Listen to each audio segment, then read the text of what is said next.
ก่อนจะไปติดตามสถานการณ์ไฟไหม้นะครับราชกิจจานุเบกษาได้มีประกาศ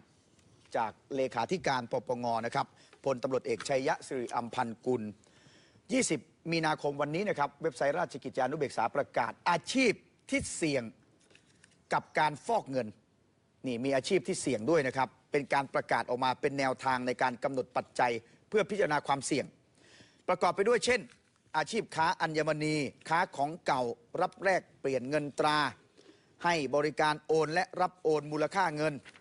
อาชีพประกอบธุรกิจคาสิโนฮะพี่ปองเสี่ยงฟอกเงิน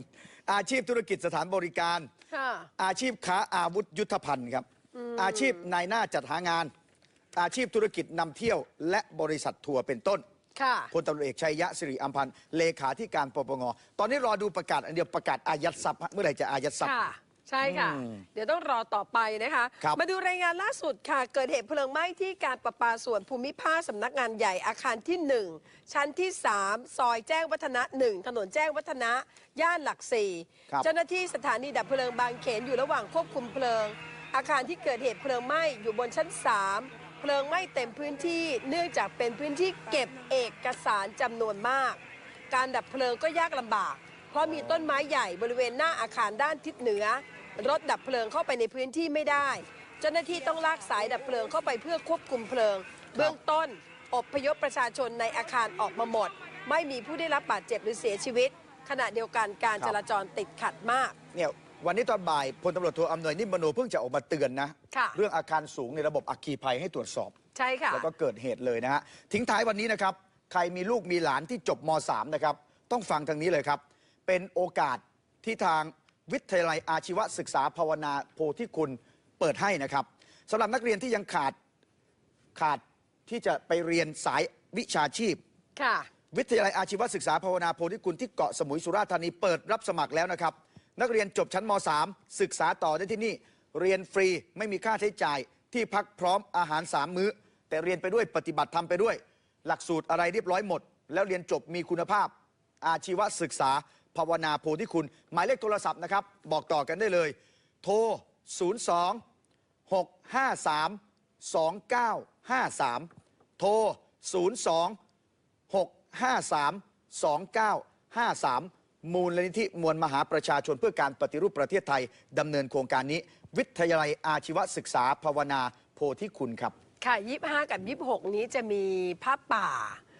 าระดมสัมผัสกำลังกันนะคะช่วยเรื่องค่าใช้จ่ายนักเรียนเพราะว่านักเรียนเนี่ยจะเสียค่าเทอมเป็นแค่การเรียนธรรมะ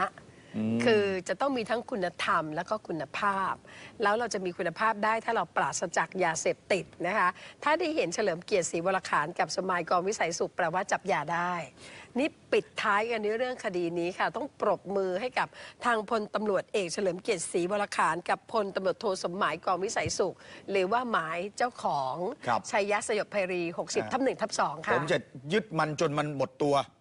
จนมันจะจนยิ่งกว่าขอทานวันนี้ไปจับได้อีกแล้วนะคะเป็นคนซึ่งขับรถขนยาบ้ามา1,100,000 เม็ดเธอคิดดูใครมีลูกนี้ฟังข่าวนี้แล้วตกใจ1,100,000 เม็ดไปจับได้ที่บริเวณชายแดนภาคเหนือค่ะกำลังแบบจะต่อกันมาคือจะขนต่อมาแล้วก็ส่งอีกคันจนกระทั่งมาถึงในเมืองใหญ่ปรากฏว่ารับจ้างขน100,000 กว่าเม็ดนะคะแล้วก็ยึดมือถือได้4 เครื่องแล้วก็ดำเนินการจับกลุ่มเด็ดขาดคือตอนนี้ลุยหมดซึ่งจับได้จากเขตภาคเหนือแล้วเนี่ยไล่กันก็เรียกว่าปิดเมืองเลยนะคะปิดที่สวนพึ่งจับเรื่องของยาเสพติดอีกแล้วก็พัทยายาเสพติดอีกทางนี้เกิดในวันที่18 19 20 3 วันเต็มๆตะลุมบอลเลยทำสงครามกับยาเสพติดของจริงของแท้ไม่คุยด้วยจะเรียกแพทย์นภพามาสอบเพิ่มใช่ค่ะเพราะว่ายังติดขัดอยู่เรื่องเงินเรื่องทองนะคะเอาละค่ะทั้งหมดนี้คือหมายข่าวนิวทีวีนะคะเดี๋ยวดูกับเราได้ใหม่ในตอนรีรันตี